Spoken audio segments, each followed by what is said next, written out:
Hello everyone, in this video, we will take deep groove ball bearings as an example to take you to have a deep understanding of the automated installation process of ball bearings. After the rings are loaded by the string rod, they will be sent to the fully automatic parts cleaning machine for ultrasonic cleaning, spraying, and drying. This step ensures the cleanliness of the rings and provides a good foundation for subsequent installation. Next, the rings will be sent to the fully automatic ball assembly machine, where the inner and outer rings will be sorted, assembled, and filled with balls.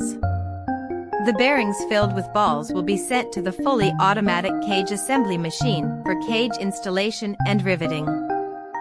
Subsequently, the riveted bearings will be sent to the fully automatic finished product cleaning machine for positioning demagnetization, forced cleaning and drying to ensure the quality and performance of the bearings. Finally, the seal rings are installed according to customer needs and different bearing types. The above is the assembly process of deep groove ball bearings.